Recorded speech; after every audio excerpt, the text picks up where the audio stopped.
Hare Krishna. So today is the second day of our seminar. So yesterday we discussed about Krishna went to Mathura, killed Kamsa, made Ugrasen the king, and when Ugrasen actually requested Krishna to become the king, Krishna explained why he couldn't become a king.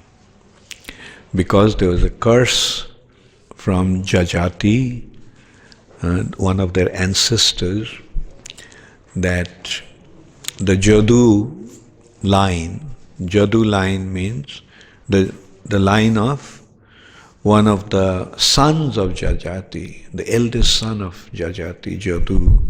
His line was cursed. Jadu was cursed that his line would not become the kings. That's why Krishna didn't become the king. Of course, Krishna is the king of kings. So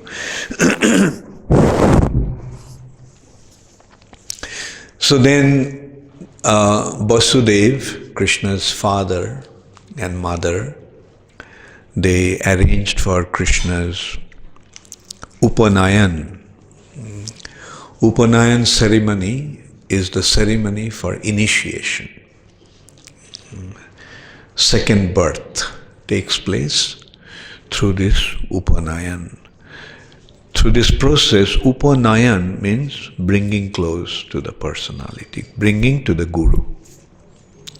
The one approaches the Guru and is accepted by the Guru, by the spiritual master. And Vasudev considered that my son is a Kshatriya, but he was brought up in Vrindavan, and his Upanayan didn't take place. Usually Upanayan takes place at the age of 7 or 8. Now he's already 15 and he didn't. So he said, let's arrange their Upanayan, Krishna and Balaram's. And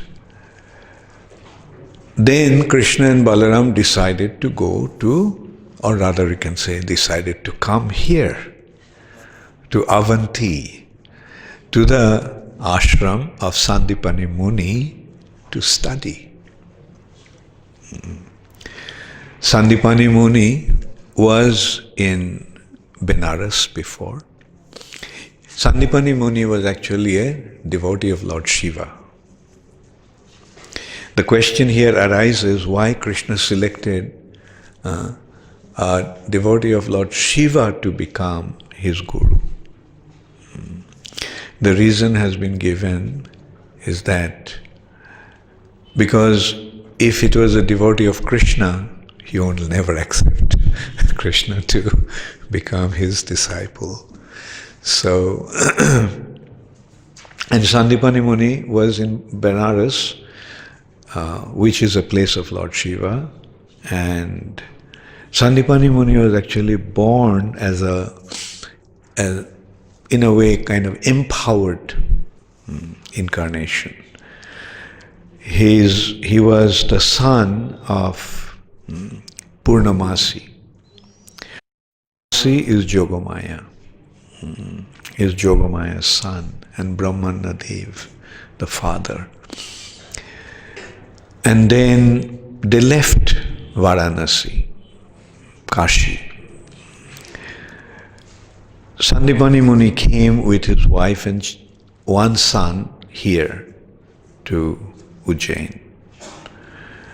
And actually the original name of this place is Avanti. In the scriptures, this place has been identified as Avanti Nagari. Avanti. And this place is famous for various reasons. In Krishna's pastimes. One is, this is the place of Sandipani Muni's ashram, and also this is the place where one of Krishna's principal wives, Mitrabinda, was born. She was the daughter of the king here. She was the princess of the king of Avanti. And Krishna came here to marry her also. So anyway, right after that right after the Upanayan, Krishna decided to come to the house and the ashram of Sandipani Muni. As I was saying, Sandipani Muni came to Avanti, which is also a place of Lord Shiva. It is one of the 12 Jyotirlingas. Lord Shiva has 12 Jyotirlingas manifest in the universe, and this is one of the Jyotirlingas, Mahakaleshwar. And Sandipani Muni's mother, Purnamasi, went to Vrindavan. She decided to retire in Vrindavan. She considered, well, I've become old, so I'll go to Vrindavan. But the actual purpose, as we know, was she knew that Krishna is going to come to Vrindavan, and she wanted to be a part of Krishna's pastimes, because she is Yogamaya. And Sandipani Muni sent his son, one of his sons and daughter, also with her to take care of her. And this son is Madhumangal, and daughter is Nandimukhi. Madhumangal was a friend of Krishna, and Nandimukhi was a friend of Radharani. So, Krishna decided to come to Sandipani Muni's ashram, and he came. Actually, initially, Devaki was reluctant to let him go. He said, no. I just got you back, and after so many years of separation, I got you back, and now you want to go away to your guru's ashram. Again, we won't be able to see you. So Krishna assured, look, I need to study, otherwise I will be illiterate. So it is customary that I go to the Guru's ashram and properly study different subjects. So with that pretext, Krishna came to Sandipani Muni's ashram, and Krishna studied here for 64 days. He stayed here for 64 days. And in those 64 days, Krishna actually mastered 64 arts. Every single subject was studied, and he mastered them. Seeing his brilliance, seeing their brilliance, Sandipani Muni was awestruck. He said, I never seen anyone such memory, such scholarship. So Sandipani Muni decided to find out who these persons are, who these two boys are.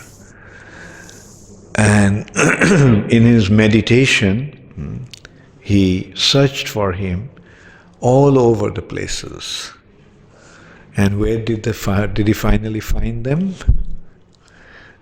He found them in Vaikuntha. And he found that these are the two expansions. I mean, that's how he saw it. Narayan's expansions. So in a way that is true also, because Krishna Balaram can be also seen as Jugavatar and expansions of Narayan. But originally, Krishna and Balaram, Krishna is the original Supreme Personality of Godhead. He is not an expansion of Narayan, but Narayan is an expansion of him. And anyway,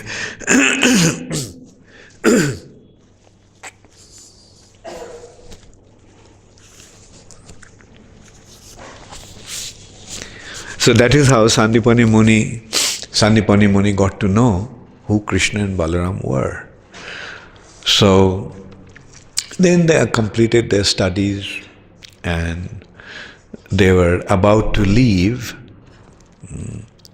So Krishna proposed that I have studied, so the study will not be complete unless I give you dakshina. And so what can I give you as dakshina? So Sandipani Muni's response was that my greatest achievement was to get you as my students. And by getting you as my students, I have achieved everything. And I don't really need anything. But anyway, let me go and ask my wife if she wants something from you as dakshina. So when Sandipani Muni went and told his wife was that these two boys are going to leave, she was completely heartbroken. She told him that, look, by getting these two boys, I forgot the agony of losing my son. এটা তো ঠিক আছে, বারবার ইয়ে করছো কেন? Just let it be. বারবার নাড়াচ্ছো কেন এটা? Just sit down. Just set it up and sit down.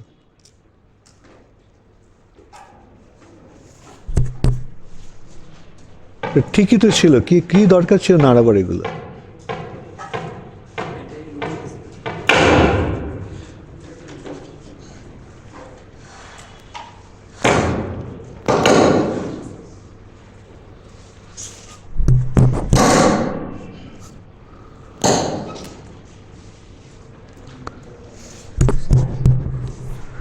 Hare Krishna.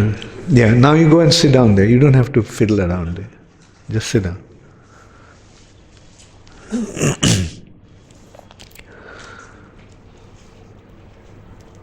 So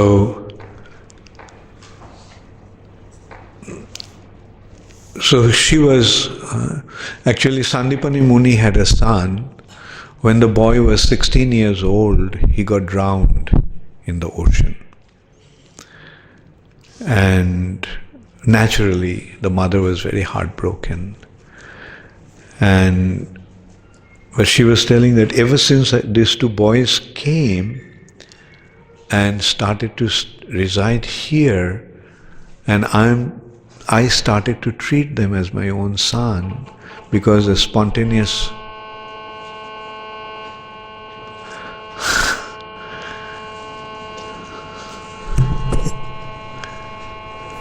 somebody is using the phone, he's saying. Is somebody's phone ringing? It's his phone ringing.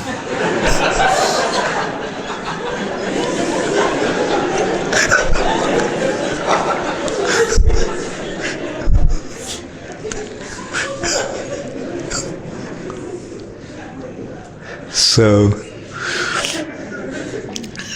Sandipani, so she became very heartbroken. That no, I can't let these boys go. So Krishna pleaded that, look, my mother is waiting for me also. I've given her the assurance. And then she started to describe how her son died, and naturally how she was so heartbroken. And but ever since she got Krishna, she completely forgot about her lost son. And because her affection for Krishna became so overwhelming that even she forgot about her own son, lost son. Then Krishna said, okay, then I won't leave unless I bring your son back. So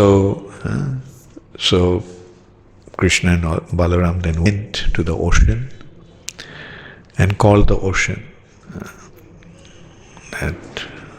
And Krishna was very upset. Why did you take my Guru's son? Bring him back immediately. Ocean personified said, look, it's not me who actually stole your son. That's your Guru's son. It is a demon called Panchajanya who actually stole him. So where is Panchajanya? He is deep down in Patala Loka, below the ocean. So Krishna went there and challenged Panchajanya and killed him. But there also he couldn't find. Panchajanya assumed the form of a huge conch shell and couldn't find the child. So then Krishna went to Jamaraja's abode. And in the meantime, killing that demon Panchajanya, Krishna made this Panchajanya as his conch shell. As you have seen in Bhagavad Gita, Panchajannam Rishikesha Devadatta Dhananjaya. That Krishna blew the conch shell, his conch shell called Panchajanya, and Arjuna, Dhananjaya blew his conch shell called Devadatta. And so Krishna went with the to Jamaraja's abode and he blew his conch shell. And it has been described the effect of the sound of that conch shell, that all the sinful creatures in hell, Jamaraja's abode, became free from their sinful reactions. The sound of the conch shell was so auspicious that all the sinners became free from sinful reactions. Jamaraj, as you know, he is one of the Mahajans, as a great devotee. When he saw that Krishna came, he was so happy. So he came, fell at his feet, offered obeisances, greeted him, and asked him what he could do for him. So Krishna told that I came here to claim my Guru's son. So Jamaraj saw called Chitragupta. Chitragupta is Jamaraj's secretary. He keeps all the notes. Like, mind you, his business is so extensive that he keeps the record, every single actions of every single individual. Now, a few years back, it may have sounded how is it possible? But now we are seeing some amazing things happening. Like, for example, when you go to America, even in Dubai and many countries, they ask you to look at the camera, and they ask you to put your fingerprint. So this is how they're keeping the record of everybody who is coming to the country.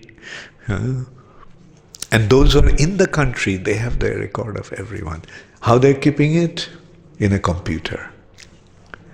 So if just ordinary human beings can maintain a computer and keep the records of every citizen, so why Chitragupta, the secretary of Jamaraj, cannot keep the karmic reactions in record for every single living entity?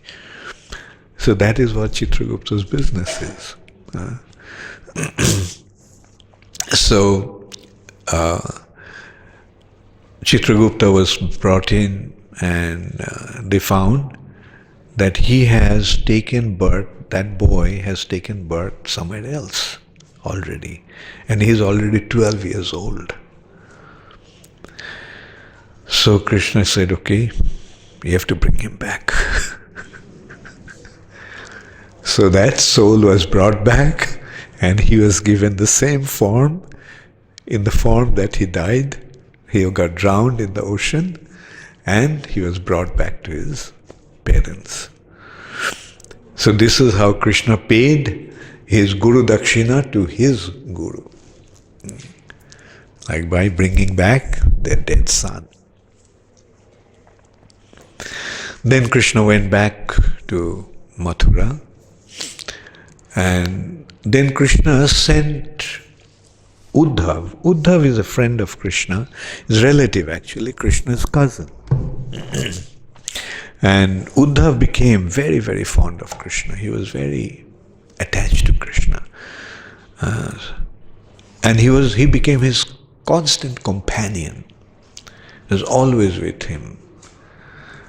Before Krishna would wake up, he would come to Krishna's palace. And he would stay with Krishna throughout the day, and after Krishna would fall asleep, then only he would go home.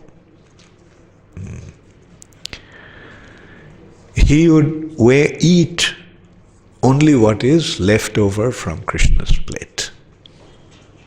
He would dress with the dresses that Krishna has discarded. Of course, Krishna would wear it just for one day. So this is how fond, how attached Akrura was. And Akrura was extremely wise. He was the student of Brihaspati, the guru of the demigods. He studied under Brihaspati's tutelage. So he was extremely wise, and Krishna used to consult with him about everything. So Krishna knew how the gopis or the residents of Vrindavan was feeling due to his separation. So Krishna told Uddhav, you go to Vrindavan and see, the residents of Vrindavan have become very heartbroken. So please console them. So Uddhav went to Vrindavan, and he arrived there in the evening. He met Krishna and Balaram, and then Krishna Balaram took him to Nanda Maharaj. And he found, not Krishna Balaram.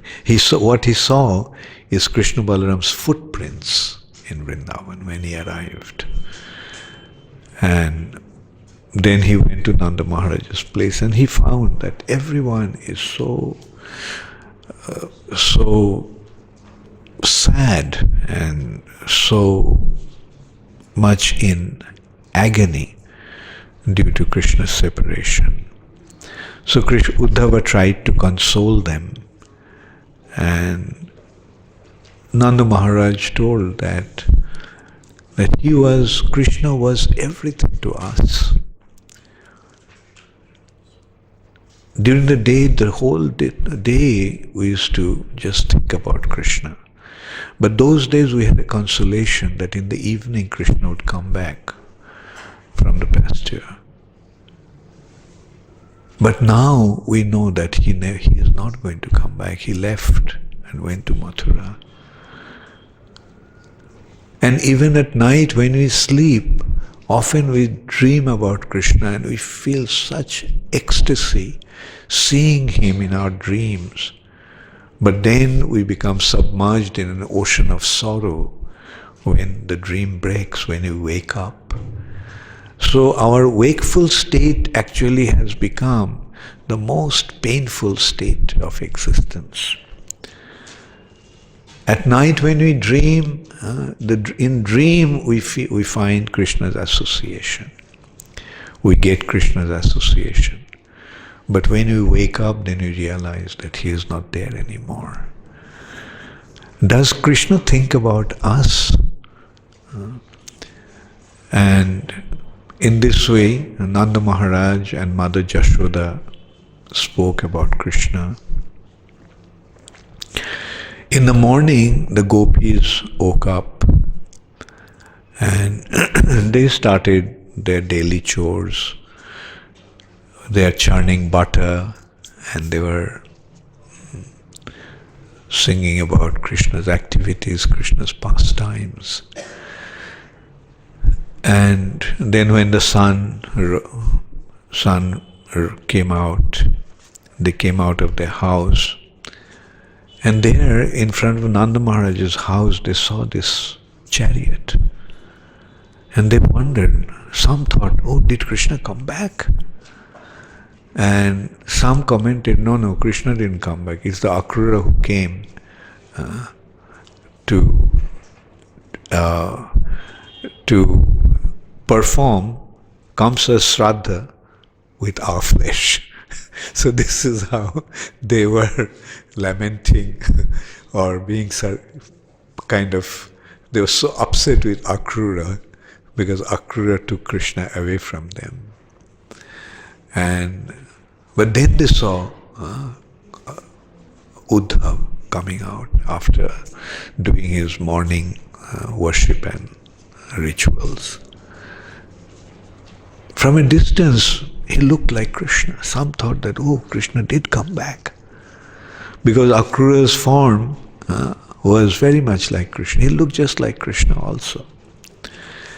And he was also wearing the same dress as Krishna. And some others said, no, this is not Krishna. This is Krishna's messenger. But all the gopis surrounded Akrura, wanted to hear about Krishna. Then they took Akrura to a secluded place, and surrounding him they started to ask him how Krishna was doing. And some of them asked, does Krishna remember us at all? He stole our hearts and went away. He is so unkind, he is so cruel. Some others said that we are just village girls, and now that Krishna is associating with these sophisticated city women, why should he even think about us? But Akrura consoled them that no, Krishna always thinks about you. Krishna is very concerned about you. That is why he actually sent me to you, to console you, to remind you that Krishna is in your heart. And whenever you think of him, he will be there with you. Krishna is not away from you. Apparently it may seem that Krishna has left Vrindavan and he went to Mathura, but never ever think that Krishna has left you. Krishna is there with you. In this way, Uddhava was trying to console the gopis. So at that time, one gopi saw one bumblebee, and addressing the bumblebee, she started to speak to the bumblebee that, I know you're a messenger of Krishna. I don't trust you. He's a cheat, and as his messenger, you also have come with all kinds of false consolations and informations. Like, please tell him that if he is satisfied being there in Mathura, associating with the sophisticated city girls, let him be. But at the same time, we can't forget him.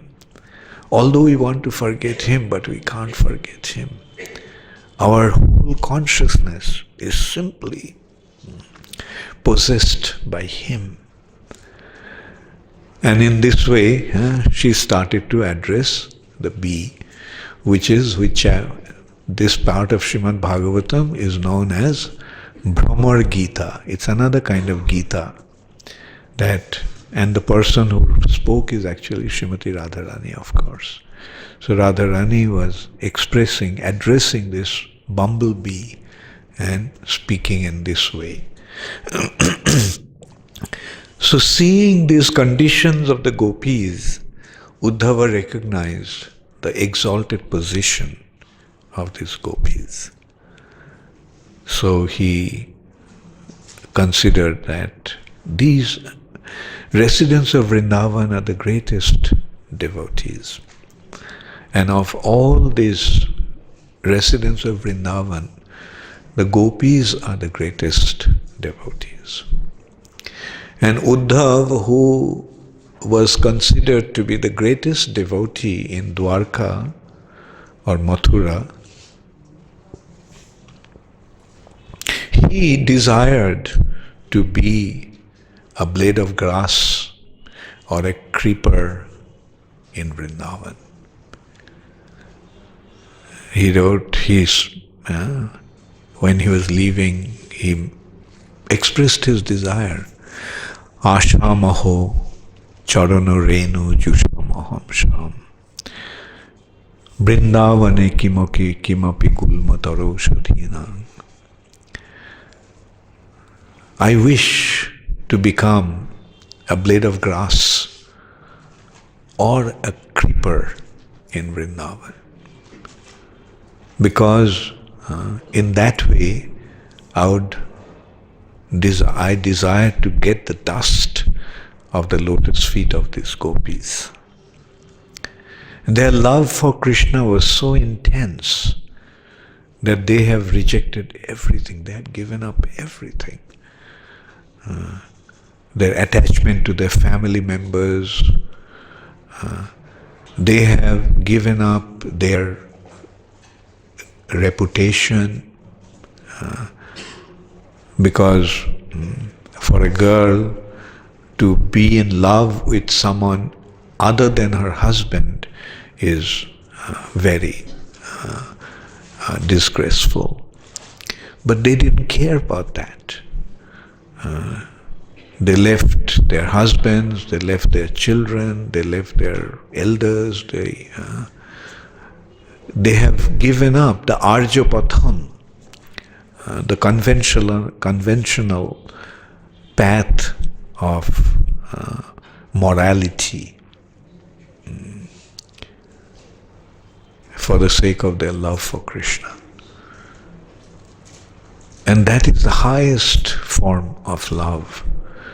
So this is how Uddhava, recognizing their love, Uddhava decided to become a blade of grass or a creeper in Vrindavan, so that he could get the dust from the lotus feet of these exalted devotees, the gopis.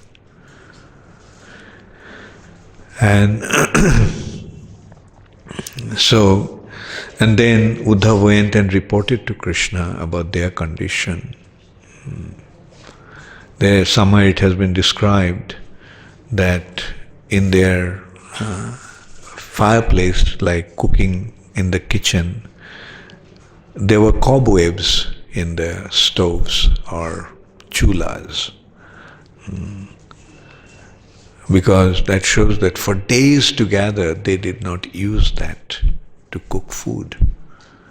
There were cobwebs on that.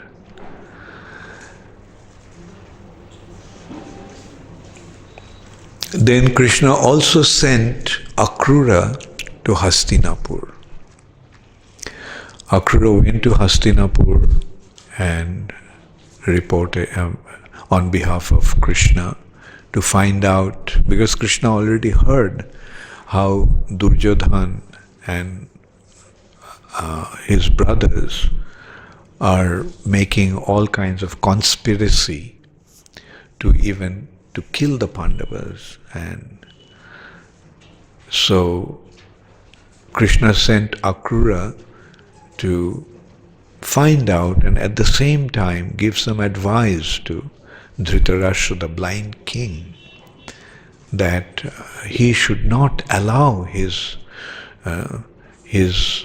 sinful sons, he should not patronize the sinful activities of his son. So Akrura went and met with Vidura and Kunti, and Kunti told, in a way Akrura is Kunti's brother also, cousin. So she asked about her other family members in Mathura and wanted to find out how her brother Vasudeva was and how her nephews Krishna and Balaram were doing. And then she started to tell Akrura about what the Kauravas had done, to Duryodhana and his associates have done. That when they were just little boys, Duryodhana was so envious and so treacherous that he tried to kill Bhima. Bhima also was very strong, very powerful, and he used to beat them up. And when they're playing, what to speak of, wrestling matches and things, like they would beat them.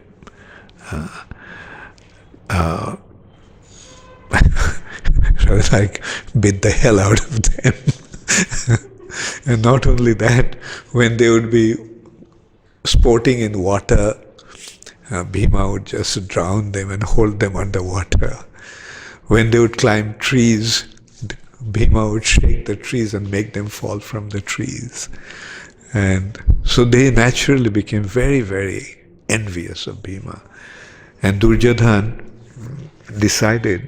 he planned to kill Bhima. And the arrangement was made that they would go out on a picnic in the forest. And 100 brothers, and also invited the 5 Pandavas, the cousins. So they all went to the forest on the bank of the Ganges, and they were eating. First they played, then they swam in the river, then when the appetite was really burning, they partook to eating delicious food stuff. And Duryodhana took Bhima away, telling that he brought some special food for him, special sweets for him.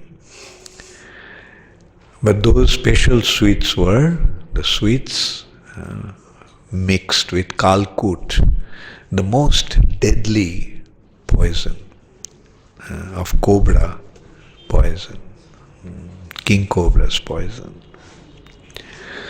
And Bhima was fond of eating, so he just ate and fell asleep. So when Bhima was fast asleep, Duryodhana tied him up by hands and feet and threw him in the river. Bhima's body, floating in the river, went to the Patala Loka, lower planetary systems. And there, Bhima's body fell on the snakes, because in the lower region, the snakes reside. So the snakes started to bite him. Now, the snake bite acted as the antidote to the poison that he was given. So they neutralized his snake poison, and he came back to his senses, and he didn't like it at all that the snakes were biting him. So he started to kill the snakes. He just snapped open his binding, the ropes, and he started to kill the snakes. Some other snakes somehow escaped and reported to the king Vasuki, their king. Vasuki was surprised that a human being has entered here and is killing the snakes like this. He heard that he was just a little boy. So Vasuki, out of curiosity, immediately came there, and he recognized Bhima as the son of Pavandev. And he treated him with great respect and took him to his palace, and he offered him nectar that the snakes have called Sudha. It's nectar. So Bhima drank 8 pots of those nectars. The ordinary people just get one spoonful, but Bhima drank 8 pots of those nectars. And after drinking, he became tired and he slept for 8 days. In the meantime, when everyone was about to return home, then they found that Bhima is missing. So 4 brothers started to look for him everywhere, couldn't find. Then somebody said maybe Bhima actually went back early. So they came home and they found that Bhima didn't come back. So Mother Kunti started to cry and the 4 brothers also started to cry, thinking that maybe Duryodhana, they could understand that Duryodhana is very envious and he may have done may have caused some harm to him. And so this is how they were lamenting. And then after 8 days, the snakes carried Bhima, brought him to the shore of the Ganges, Jamuna, and Bhima went home. Pandavas were all very, very happy, but Duryodhana was shocked. And he realized that now Bhima will tell everybody what actually happened. And Bhima did tell everybody what happened. Everybody means his brother, mother and brothers. But Yudhishthira Maharaj told him, don't disclose it to anybody because Duryodhana is already envious. And we have to be very careful now. And never ever go to them alone. We should always stay together. And so this is how they tried to kill Bhima when he was a little boy. And later on they tried to burn them alive in a house of shellac. So Kunti told everything to Akrura. Then Akrura went to Dhritarashtra. And he told Dhritarashtra that in this world, the way one acts, accordingly he gets the result. And that is what causes a living entity to become entangled in the material nature, in the karmic cycle of birth and death. So when you try to get something on your own, then make sure that you are going to become subjected to the reaction. Therefore, the best way is to submit to the Lord's arrangement. Just act according to the way, just accept what the Lord has arranged for you. If He made you in a certain way, if you put in a certain situation, then accept that situation. Don't try to struggle to act against the Lord's arrangement and your own karmic reactions. Whatever is happening to you is a result of your past karma. And now if you try to do things, try to arrange things in a dubious way, in a surreptitious way, then the reaction is going to be very bad, because someday everyone is going to die. Everyone is going to die, and after death, one is going to be judged. And there is a consideration of suffering in Naraka, according to one's sinful activities. So this is how Akrura actually advised Dhritarashtra and urged him to act in a proper way, not be envious of his nephews. They are your own subject. They are your dear brother's children. So please, take care of them. Treat them with greater affection than your own children, because they deserve it. And if they display some unusual qualities, don't become envious of them. Like people are already appreciating their characters, noble characters. That's why people are becoming fond of him. So, just recognize the fact that they are becoming appreciated by everyone because of their good qualities. So by becoming envious of them, you are not going to get anything. And also recognize that as the father, you have a responsibility to bring up your children properly. When your children act in a wrong way, then chastise them, correct them. If you don't, then you are actually allowing them to become even worse. So this is how Akrura gives some beautiful advice to Dhritarashtra. Dhritarashtra in response told him that, yes, Akrura, whatever you told me, I perfectly understand that.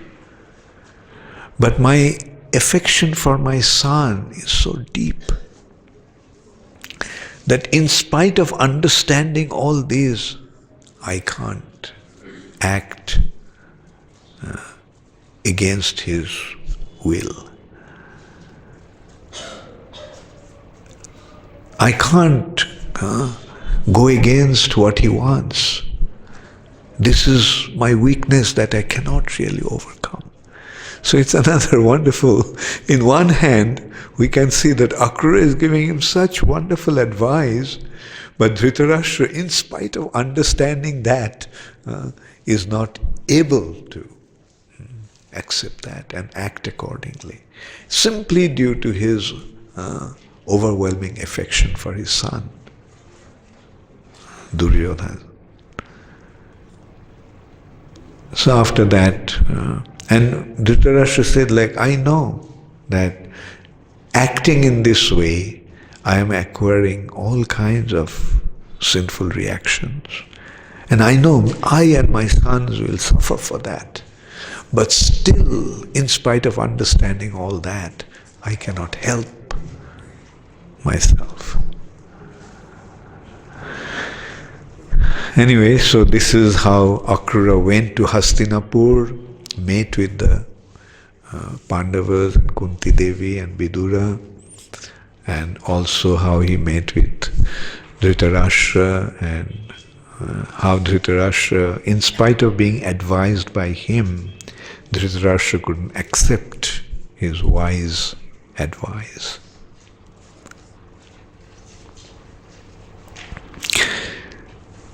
Now, there was a king called Raivata. And King Raivata had a beautiful daughter. Mind you, that was in Satyuga of Vaivashyata Manvantara. No, I'm sorry. At the beginning of Vaivashyata Manvantara. Like this is the reign of Vaivashyata Manvantara, and he will reign for 71 Chaturjugas. At the first Satyuga of Vaivashyata Manvantara, Revati was the king, and Raivata was the king of a place called Anartha, and his daughter Revati was extremely beautiful and endowed with all divine qualities. So he was wondering where he will find an appropriate husband for her. Searching all over the universe, he couldn't find anyone suitable to her. So he went to Brahma and asked Brahma who would be the suitable husband. So Brahma told that Balaram will come, and he is actually the suited match for her, suitable match for her. So he asked when he'll come. He'll come during the Dwapar Yuga of the 28th Chatur Yuga of Vaivashata Manvantar. So Raivata said, he'll come at Dwapar Yuga of 27th. We are in the first Manvantar of first Chatur Yuga of Vaivashata Manvantar. How are you going to how you'll live for that long? And Brahma said, don't worry, you and your daughter will live. So you go and you'll be there. There won't be any problem. So he said that, look, the demons are always very, very troublesome. They come and create disturbance, and like time and time again we are being harassed. So how can we last for that long in spite of their onslaughts? So Brahma said, you go underwater, under the ocean, and create a city there. And you reside there peacefully, away from all danger. So King Raivata then created a city underwater called Kushasthali. And then when the time came for 28th Chatur Yuga, Dwapar Yuga, then he approached Balaram, knowing that he has come. So he told the whole thing to Balaram, the whole happening, starting from his search for a suitable husband and Brahma's prediction and so forth. So Balaram agreed. But since Revati was from another yuga, she was very tall. And so when Balaram saw that, so everybody started to wonder, like, how will this person will get married to someone so huge? So Balaram said, don't worry. So he took his plow, put it on her head, and pulled it down. So her size became shorter according to Balaram's size, or according to that yuga's living human being size. And she turned into, like extremely beautiful girl as she was, of 16 years old. So this is how Balaram got married to Revati, and the city Kushasthali was given as a dowry, and Kushasthali and Dwarka became one city. So Dwarka's area was 12 Jojana. 12 Jojana means 12 multiplied by 8. So that means 96. 96 miles radius. Radius. So that Kushasthali also was the same size, 12 Jojanas. And they were residing there. So they joined Kushasthali and Dwarka became one. So now we go back to another aspect. Krishna's encounter with Jarasandha. When Kamsa died, his two wives Asti and Prapti became widowed. So they, crying, they went to their father, Jarasandha, and reported that how this Krishna has killed Kamsa. So Jarasandha decided to take revenge. And he decided to attack Dwarka. No, I'm sorry, attack Mathura. Dwarka hasn't been built as yet. So attack Mathura. And Kamsa gathered 23 Akshohini soldiers. 23 Akshohini, mind you, Kurukshetra battle was fought with 7 Akshohini from Pandava side and 11 Akshohini from Kaurava side. So total, there were 18 Akshohini soldiers. But Jarasandha came with 23 Akshohini soldiers to attack Mathura. And everybody became very worried. What to do? Then they surrounded the city gates. So Krishna decided they had a small army, and with that army Krishna went and confronted with this huge army of Jarasandha.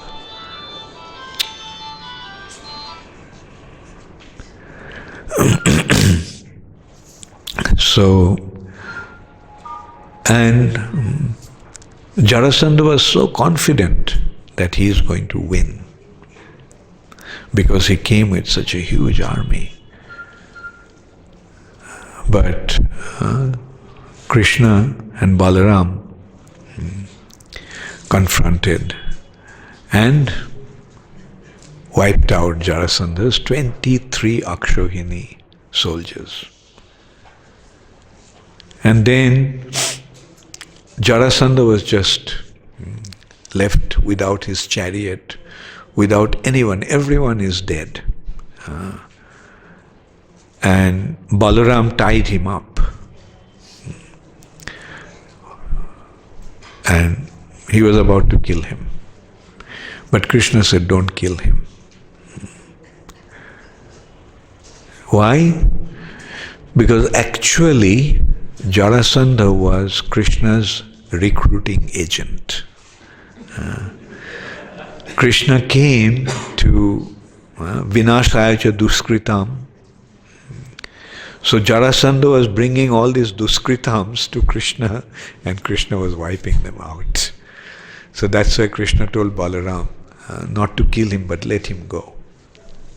So in this way, Jarasandha attacked Mathura 17 times with 23 Akshohini soldiers. And all these 17 times Krishna wiped out all his soldiers and let him go. And so finally, Jarasandha decided to make a truce, make a pact with another very powerful demon. His name was Kalajavan. And Kalajavan actually was the son of Gargamuni. There's a history also behind that.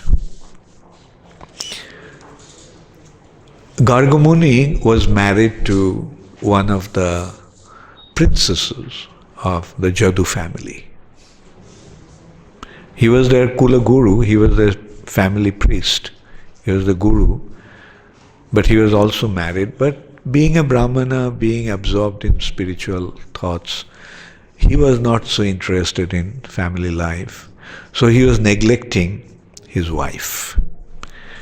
And his wife went and reported to the brothers that look, this is how he's treating me, doesn't care for me, doesn't even consider that I exist.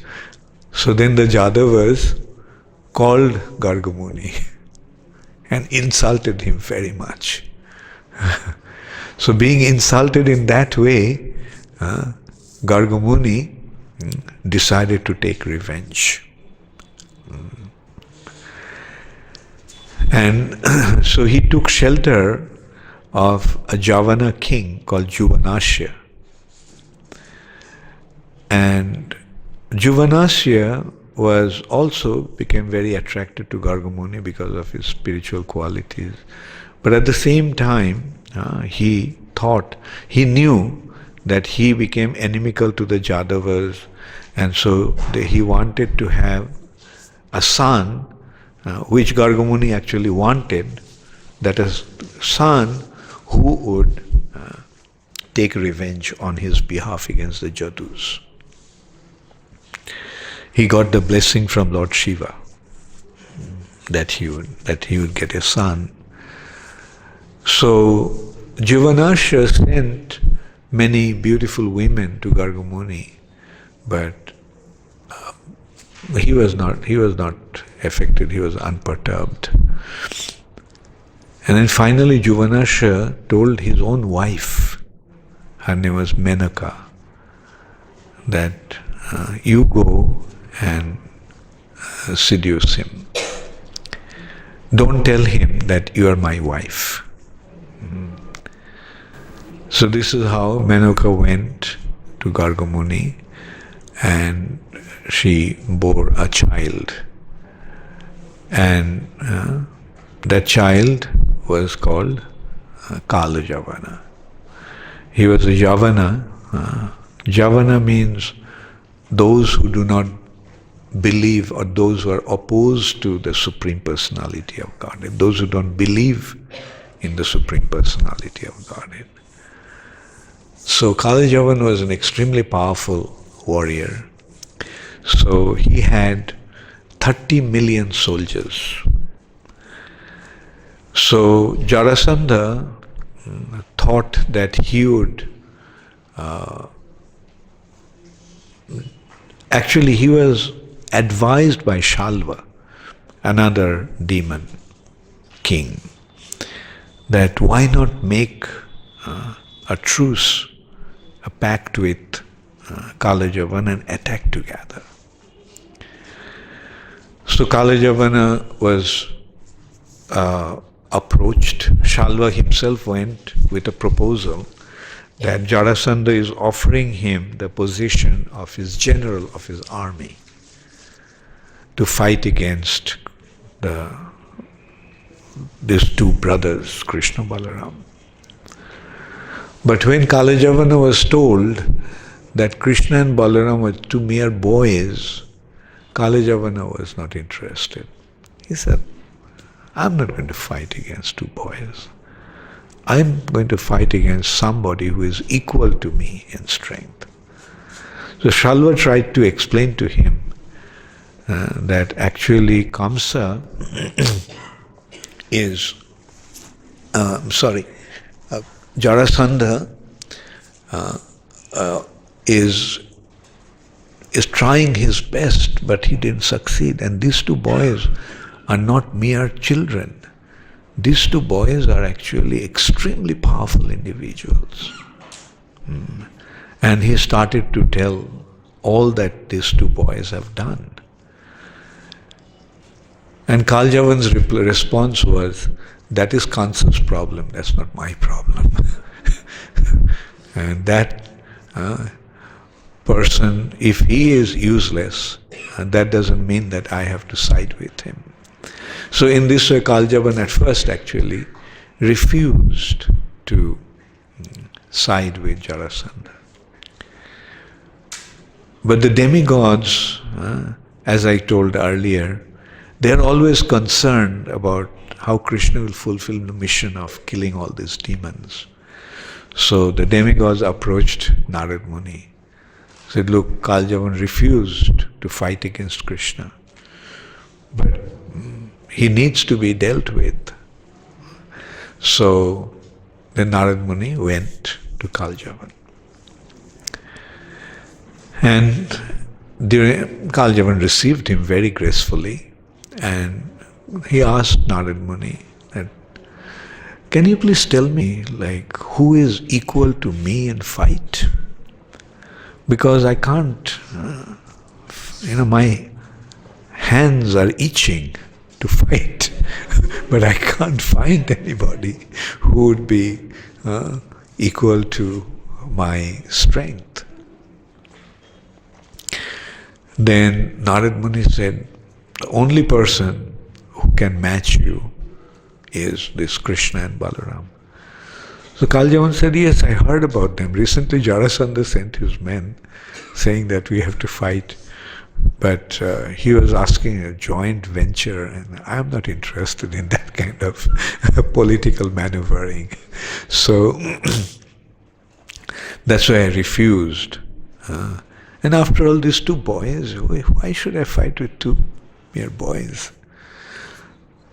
So then Narad Muni started to describe about Krishna's power, Krishna's activities, Krishna's strength. Then Kaljavan became excited. Then he said, okay, then I'll come. I'll fight with him. So Kaljavan then attacked Mathura. And Jarasandha also thought that now that Kaljavan is attacking on his own, let me also take advantage of this and let me attack Mathura from the other side. So when Krishna got to know about that, then Krishna went and sat down with Balaram and started to ask him, so tell me what to do. Now these two enemies are coming from two sides. So how should we face them? And the residents of Mathura will be very much distressed. So what can we do? So Balaram actually suggested to make a safe place, take the residents of Mathura to a safe place. So Krishna thought that's not a bad idea. So he immediately called the ocean personified and said, look, in the middle of the ocean, you have to give me some space. So ocean said, sure. And in no time, he created this island in the middle of the ocean.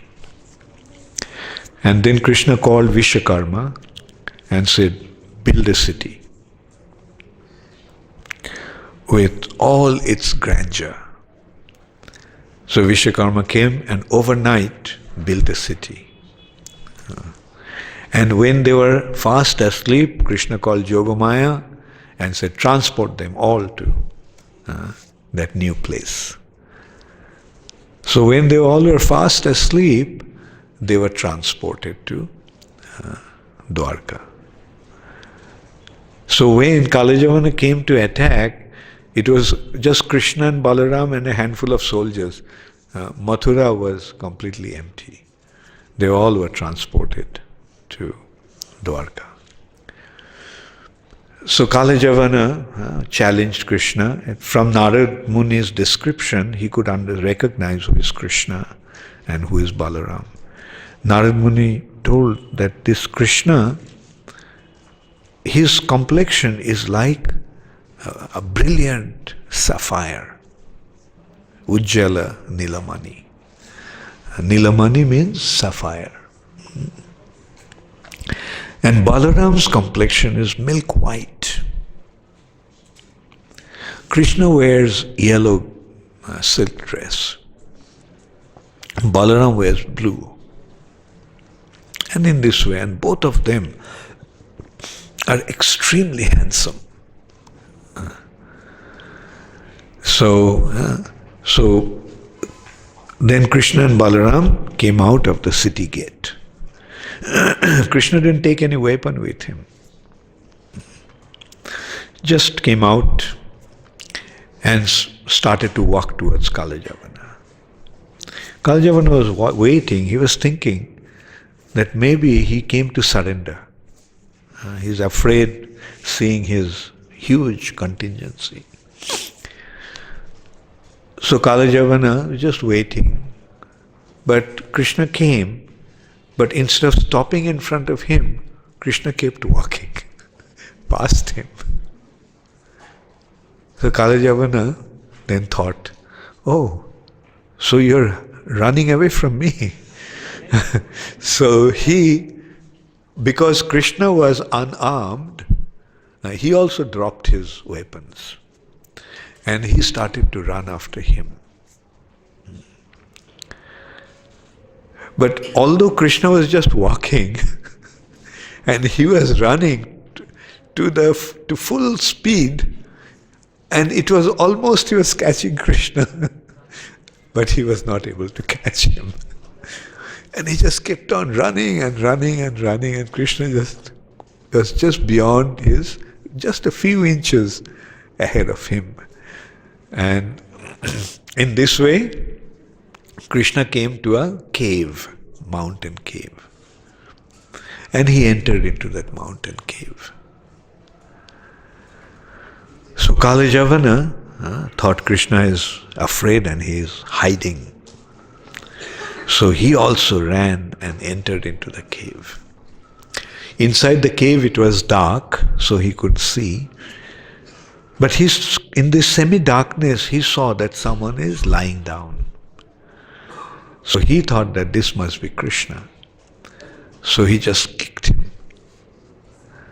And the person woke up from his sleep. And just as he looked at him, Kalajavana was burnt to ashes. So who was that person? This person was Muchukunda. He also came in the Ikshaku dynasty, Sun dynasty. Like Manu Ikshaku Abrubit, Krishna mentioned, Imang Vivashyate Jogam, Proktavan Aham Abbayam, Vivashvan Manave Praho Manur Ikshaku Ve Avravit. So in this Ikshaku dynasty, Mandhata was one very illustrious king, and his son was Muchukunda. So Muchukunda was so powerful that when the demons were harassed, when the demigods were harassed by the demons, they requested Muchukunda to fight on their behalf. So Muchukunda went to the heavenly planet and fought against the demons on behalf of the demigods. And he fought for a long, long time. And then Lord Shiva's son was born, Kartikeya, who became their general. And so the demigods went and thanked him for his wonderful service for such a long time and said, now you can retire. We got our general. Kartikeya came as a general, so now you can retire. So before Muchukunda left, the demigods told him that you can ask, you served us so nicely, so you can ask for some boon from us. So Muchukunda said, I am so tired after fighting for so long that all I want now is to sleep. And so all I want is to sleep now. So the demigod said, okay, you can sleep, I can have an uninterrupted sleep at such and such place. And if anyone wakes you up, and as you look at him, anyone who wakes you up untimely from your sleep, as you look at him, he'll be burnt to ashes. So Krishna knew that, and that's why he brought Kalajavana into the cave to be burnt by Muchukunda's glance. Another thing is, this Kalajavana was not to be killed by the Jadus. That is one benediction or one condition that Garga Muni took from the Jadus, that because he knew that this son will be demoniac, and so the Jadus agreed not to kill him. So Krishna was bound with his oath of promise of not killing him. So this is how Kalajavana was killed. Then Krishna came and wiped out all his 3 million soldiers. But then Jarasandha came with his 23 Akshohini soldiers. And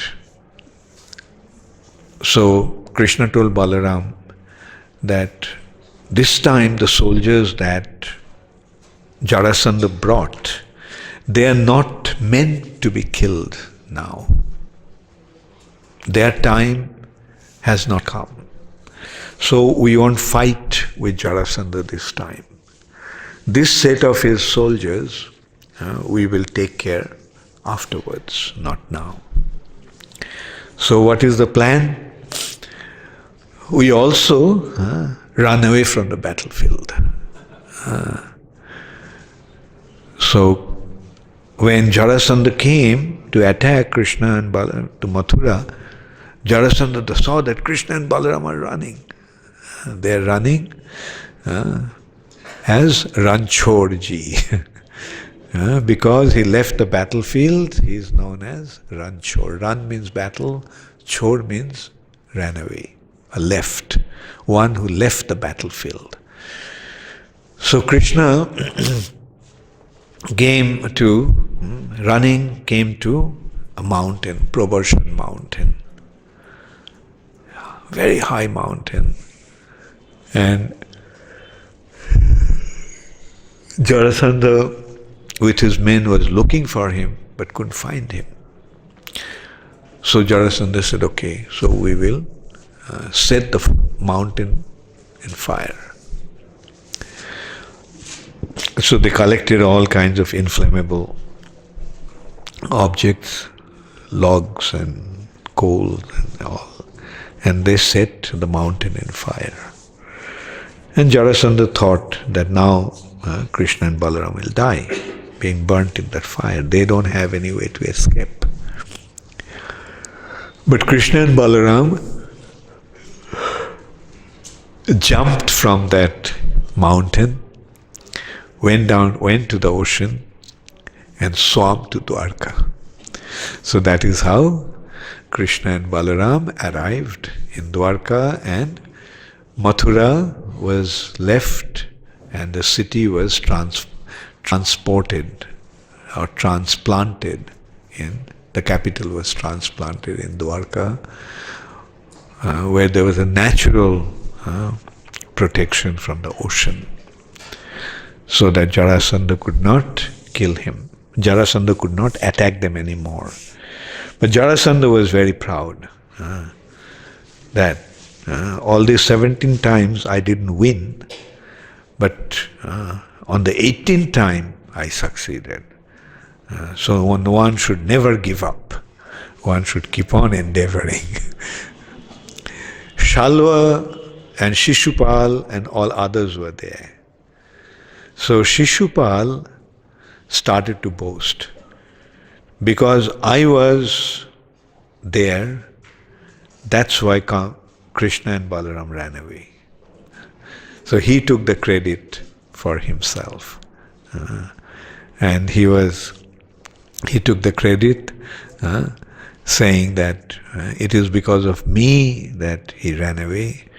And so this is how Krishna and Balaram left, and Shishupal took the credit for winning, as if Krishna and Balaram ran away out of their fear. And Jarasandha took the credit also, that finally my patience and perseverance paid. So it's about 12:30. Should we take questions or should we continue? Let's see, is there any question? If no question, then I'll continue. Okay.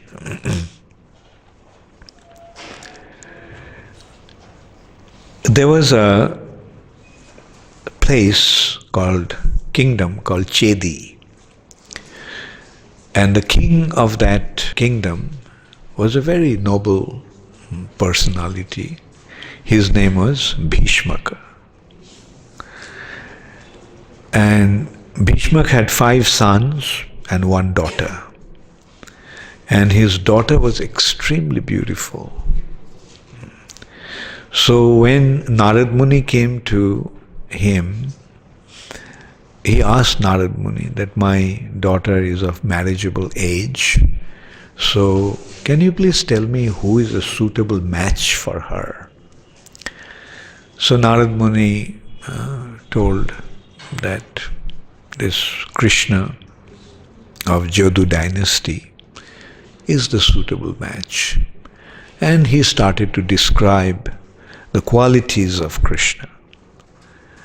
And just by hearing the qualities of Krishna, Bhishmak decided, yes, I want my daughter to be married to Krishna. And his daughter, Rukmini, just by hearing about Krishna's valor, Krishna's beauty, Krishna's opulent and Krishna's noble nature, she immediately fell in love with Krishna. And she felt that if at all I have to get married, then this is the person that I'm going to marry to. So Bhishmak made arrangements for Rukmini to get married to Krishna. But his eldest son, Rukmi, was demoniac by nature. And he was against Krishna. And he went to his father and said, what? You want Rukmini to get married to Krishna? Some say, he is not even a Kshatriya. Some say that he is the son of Vasudeva and Devaki. He is from the Jadu dynasty. Maybe he is born in a Kshatriya family, but look at his upbringing. He was brought up in the cowherd community, tending cows from morning till night. And I heard so many things that he had been having affairs with all the girls there. So how do you even think of your daughter getting married to such a character? So we should actually get him married to Shishupal. And look at Shishupal. He started to speak about Shishupal's whole genealogical table. And and Bhishmak didn't want to go against his son because he was afraid that his son also, he was so demoniac that his son also could act like Kamsa, who actually imprisoned his father. So he was worried that if he went against Rukmi, then Rukmi also may act like that and put him in prison and so forth. So he accepted it, although at heart he wanted Rukmini to get married to Krishna. And Rukmi did not want to take any chance. He said, in 2 days' time, she's getting married. So the message was sent to Shishupal, and his father, Damaghosh,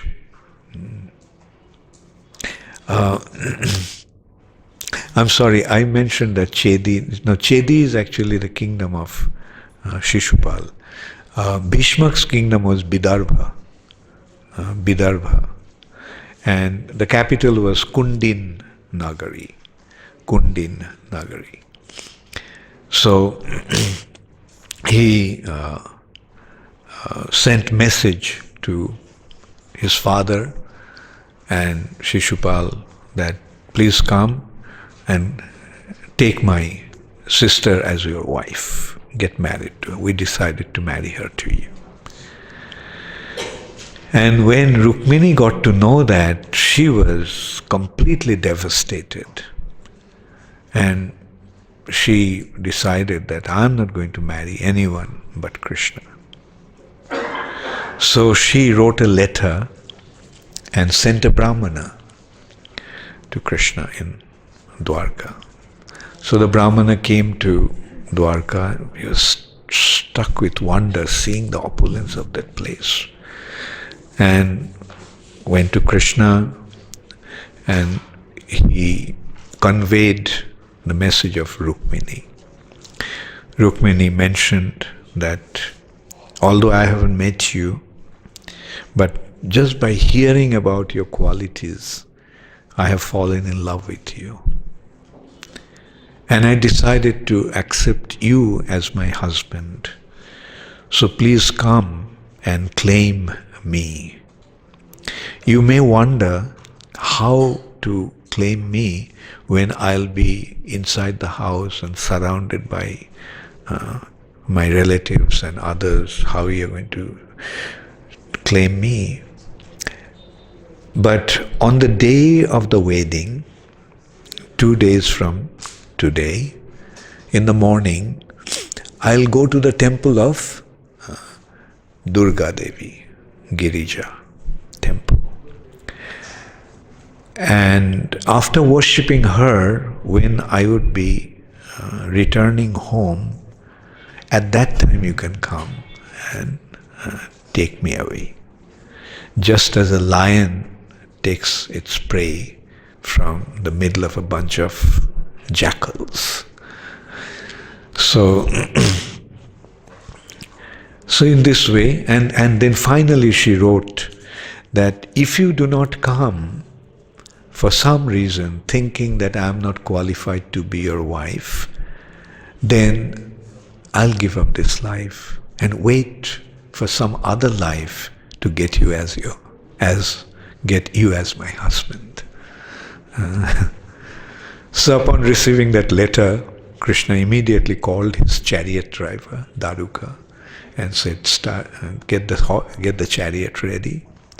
And immediately Krishna started.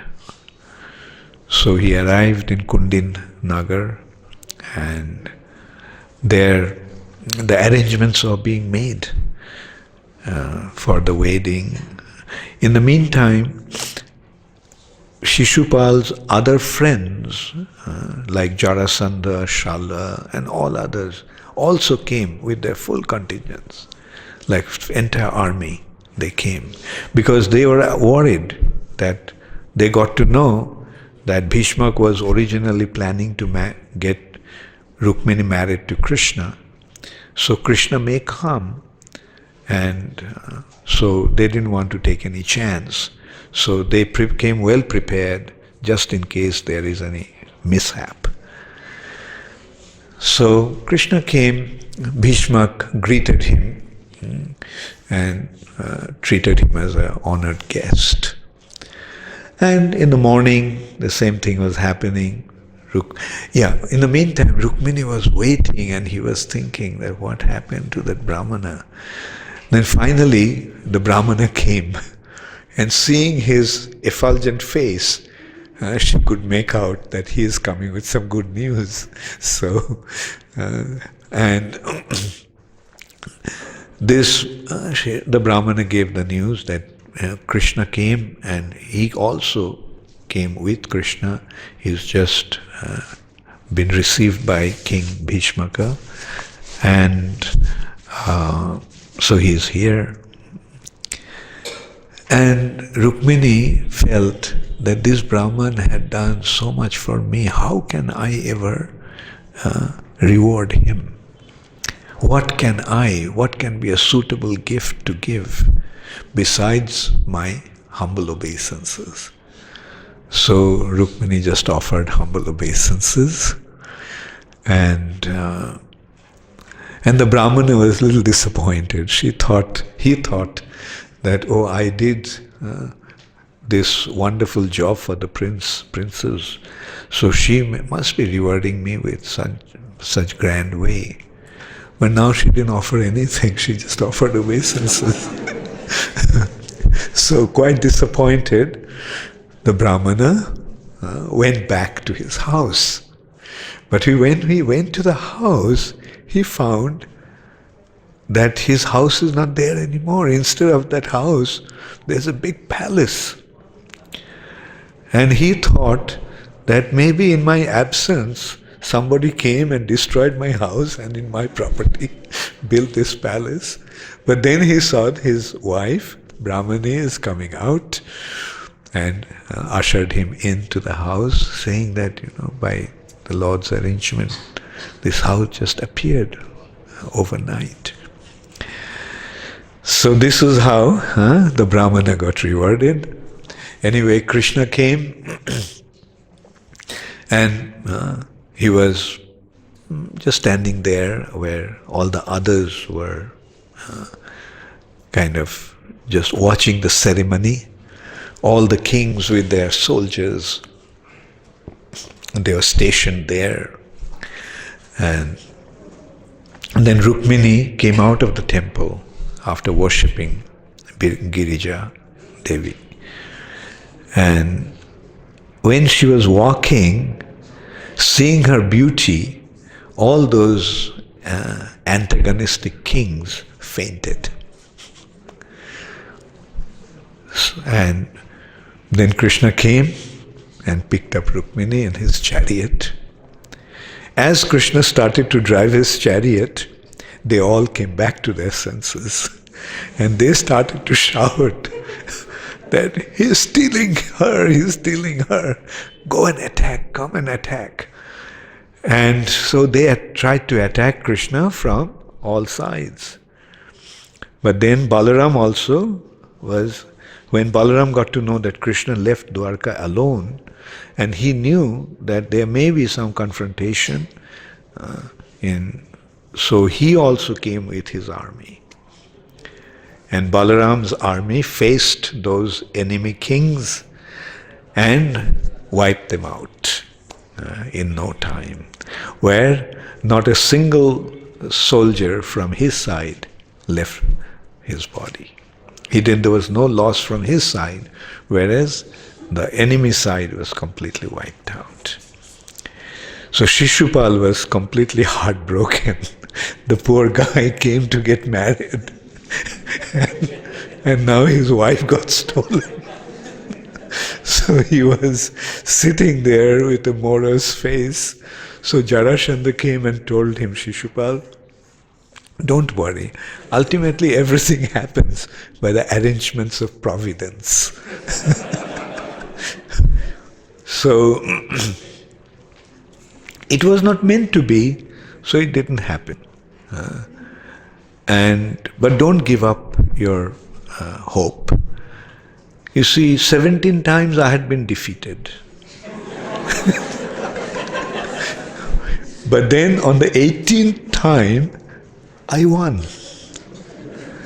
So, for the 17 times, providence was against me, but then providence favored me on the 18th time. So your time also will come. So this is how Jarasandha consoled Shishupal, and Shishupal with a broken heart and a sour face went back to his kingdom. Now when Rukmi heard what happened, Rukmi just became furious. He said that I am not going to come back to this city unless I kill that Krishna and bring my sister back. So he got his army ready and went and surrounded Krishna. So again, who can face Krishna? So terrible battle actually took place. Rukmi started to shoot arrows at Krishna, and Krishna cut those arrows, and then Rukmi was challenging him, so he hurled his club towards Krishna. And Krishna hurled his club. With his club, he smashed it. And then he hurled his club and broke Rukmi's chariot. Then Rukmi jumped out of the chariot and attacked Krishna with a sword. So Krishna cut his swords and then grabbed him by his head, by his hair, and pulled him onto his chariot. and tied him up on the pole of the chariot. And he was saying that, I'm going to kill you. So Rukmini, seeing that her brother in that condition, fell at Krishna's feet and said, please, please, don't kill my brother. So Krishna said, okay, I won't kill him. But Krishna shaved his head, which is as good as killing a person, killing a warrior, killing a kshatriya. So it was, the kshatriyas were by nature so proud and so arrogant that this kind of disgrace is, to them, is like as good as death. So then Balaram came there, and Balaram chastised Krishna. Krishna, he's your brother-in-law. He's your relative. You can't afford to treat him like that. And if you do that, your wife will be so heartbroken that she'll never be able to forgive you. And in this way, Balaram advised and said, let him go. So on Balaram's advice, Krishna allowed him to go, let him go. Rukmi did not go back to Kundingram again because of his promise that he wouldn't come back to the city. But he created a city there called Bhojakut, and he started to stay there. So in this way, Krishna got married to Rukmini. Rukmini was brought to Dwarka, and with great pomp, Krishna's first queen came to Dwarka and got married to Krishna. Okay, we can tell another anecdote maybe. That is, the next person that Krishna got married to, the next queen was Jambavati. There was a king called Satrajit. He was a worshipper. He was a great devotee of Surya Dev. So being pleased with him, Surya Dev gave him a jewel called Samantaka, Shyamantaka. And this Samantaka jewel was so bright that its effulgence went to a great extent. And this Samantaka jewel, so wearing the Samantaka jewel, one day, Satrajit came to Dwarka. So when he came, everyone thought, seeing that effulgence, they thought Surya Dev has come. So some Jadus reported to Krishna that Surya Dev has come. So Krishna says Surya Dev is supposed to stay in his orbit and move around. So how can he come here? Say, no. He must have come to see you, knowing that you are the Supreme Personality of Godhead. So then Krishna said, no, it's not Surya Dev, it is Satrajit, who actually came wearing the Samantaka jewel. So then he came to the assembly and they had a talk, and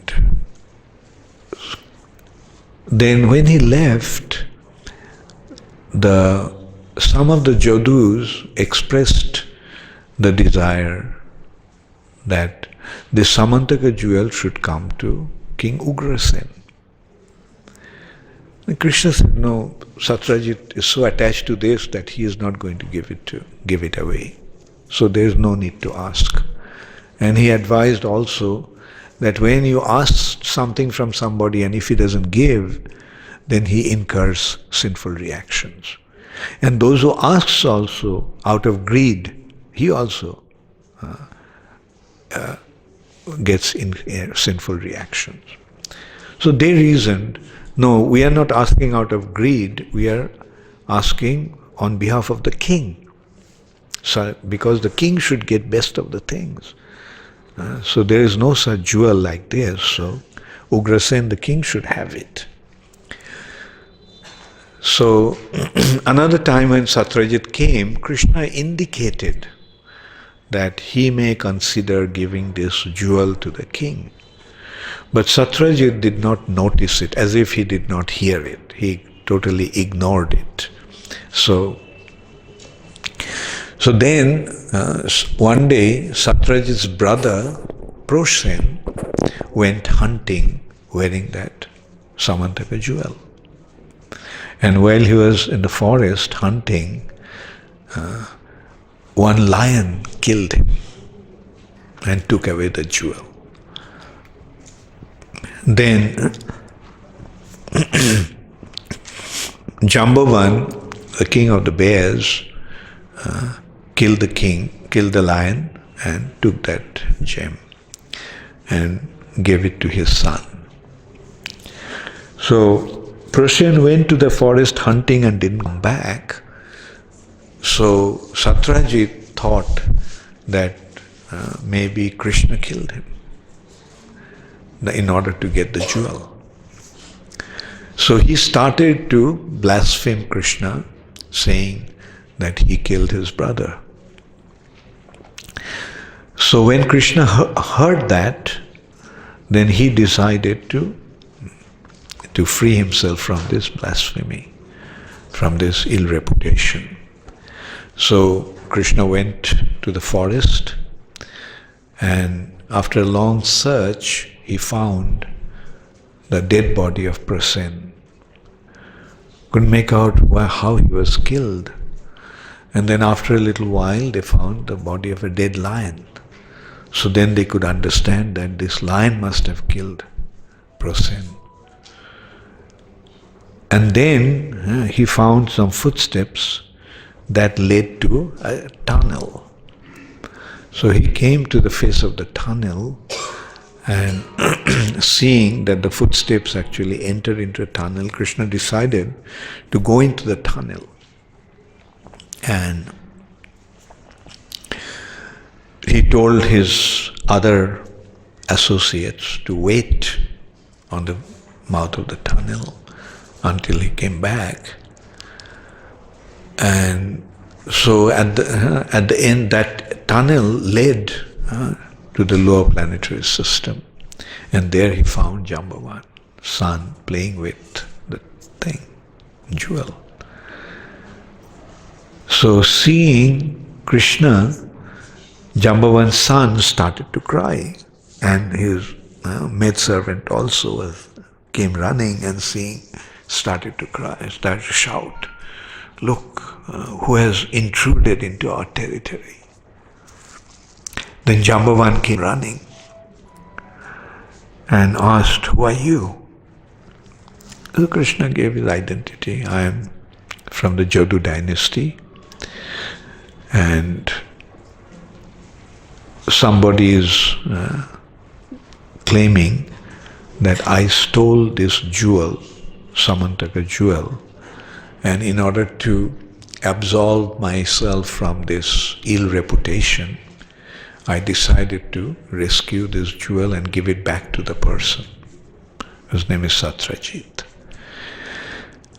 And searching for that, I came here. And now I can see that your son has it, so please give it to me." Then Jambavan replied, "No, go away from here, you are an intruder. There's no way I'm going to give it to you." So then both of them started to fight. And no one could defeat the other. And this fight went on for 27 days. Now waiting for 12 days, when Krishna didn't come back, those associates of Krishna who were guarding the gate, guarding the mouth of the tunnel, they went back and reported that Krishna has been killed. He went inside and didn't come back for 12 days, so obviously. So the battle went on for 27 days. Jambavan couldn't defeat Krishna. Krishna also did not defeat Jambavan. The fight went on for 27 days. So on 27th day, Jambavan, he used to take a break and worship Lord Ramchandra, his worshipable Lord. So he went to the river Bhogavati, that is Ganga in the Patala Loka, and there was no flower, so he picked up some moss, and he offered the moss to Lord Ramchandra as his offering. And then when he came back to fight back again, he found that the moss that he offered to Lord Ramchandra is at the feet of this stranger who he was fighting with. And that's how he realized that this must be his Lord himself. And he was already wondering, like, who is so powerful that he could continue to fight with him for so many days and not be affected. So then he asked, please tell me, who are you? I suspect that you are my Lord and Master, Lord Ramchandra. Krishna said, yes, I am very happy with you that you gave me such a good fight. So Jambavan was extremely embarrassed. He said, my Lord, I committed such an offense to you. I don't know how can I free myself from that offense. The only thing I can think of offering to you is my daughter, Jambavati. And as the dowry, I'll give you that gem, Samantaka jewel.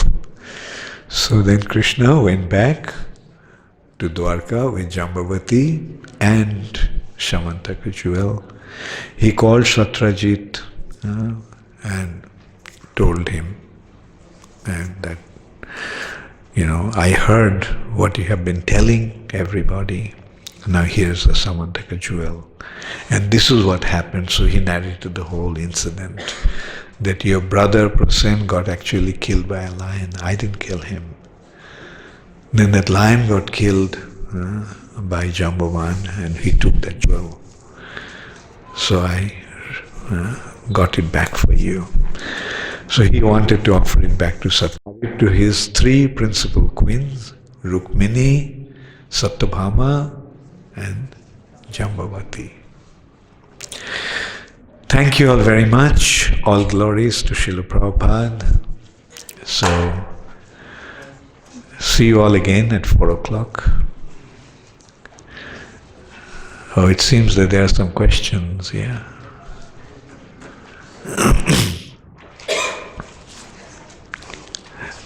Generally, there is a lot of questions, but it seems that you are not interested in asking questions. Or you find these narrations are fascinating. What happened?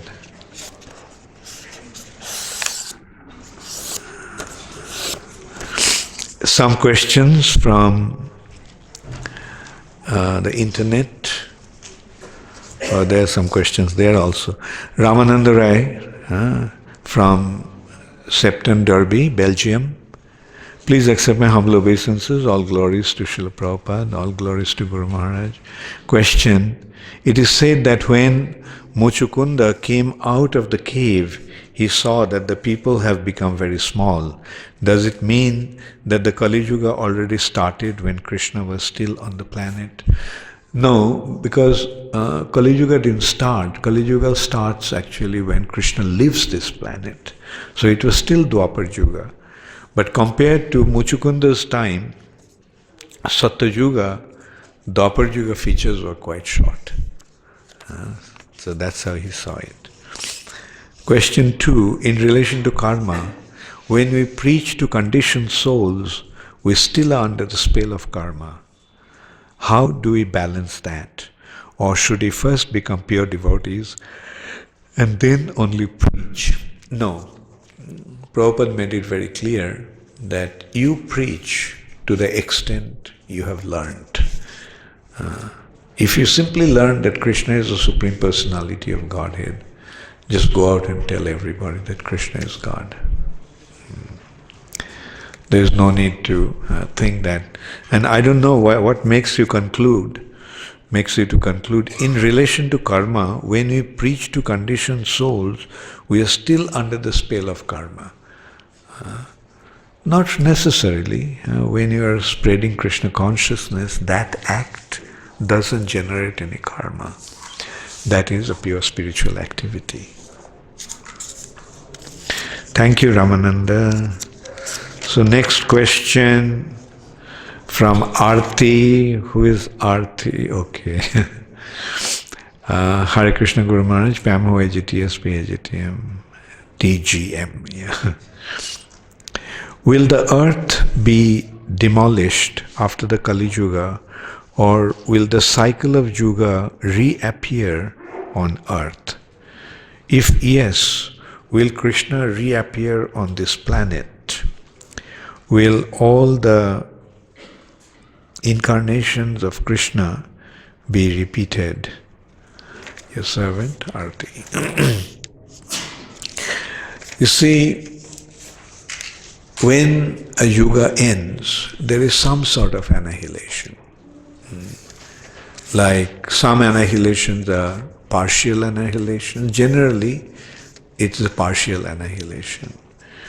But total annihilation takes place when Brahma dies. Then it's total annihilation. But after the yugas, there is partial annihilation. And then after partial annihilation, Satya Yuga will start again. After Kali Yuga will end, and Kalki Avatar will kill all the miscreants, and those who are devotees, they'll be, with them, Satya Yuga will begin. Does it answer your question? Okay.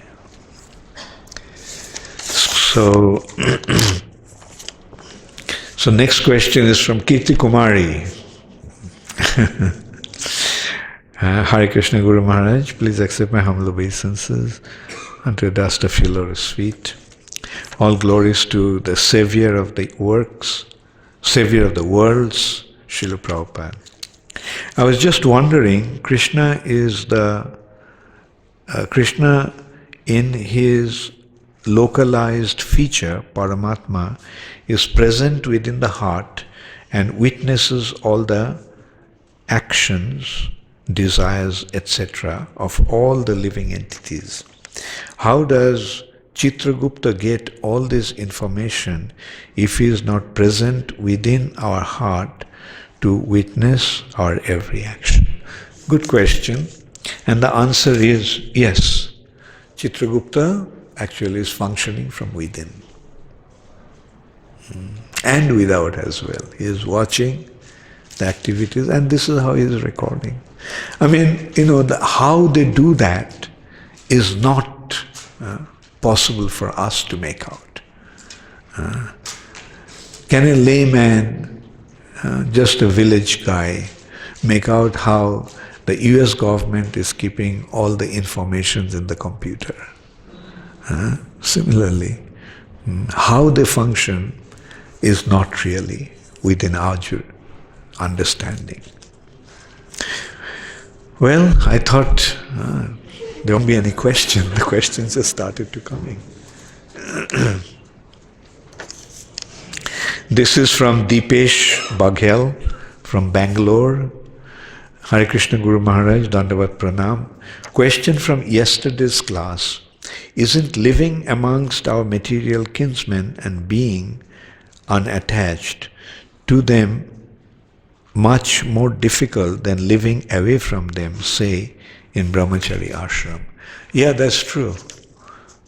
The point is that here's the question is that yesterday I mentioned that the family, the householders, the family members should live together with pure Krishna conscious environment, recognizing that they belong to Krishna and whatever they possess also belong to Krishna. So he is, in relation to that, he is asking that isn't living amongst your kinsmen and being unattached is much more difficult than living away from them in brahmacharya ashram. Yeah, because in a way, out of sight, out of mind. When you're in brahmacharya ashram, you don't see them and you don't think about them so much. But when you are with them, then naturally you feel entangled and you also become aware of your responsibilities towards them.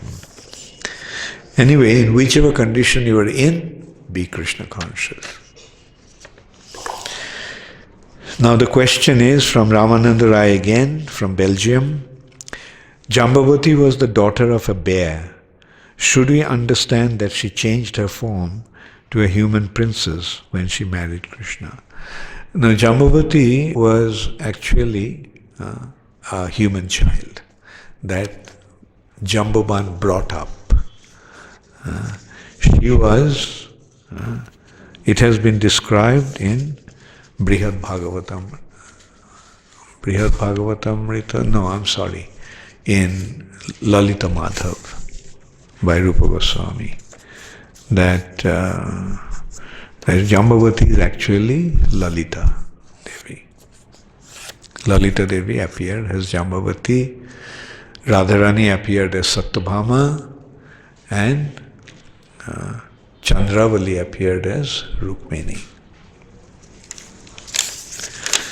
Question: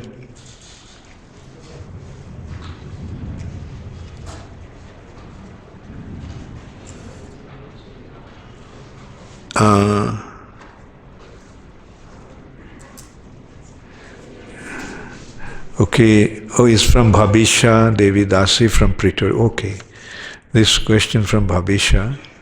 If Jamraj is a Mahajan, why does he not preach to the residents of the hellish planets?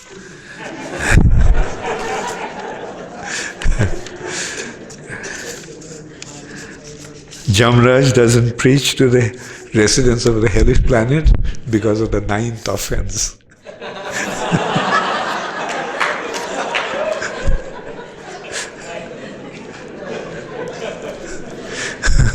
Thank you all very much. All glories to Srila Prabhupada.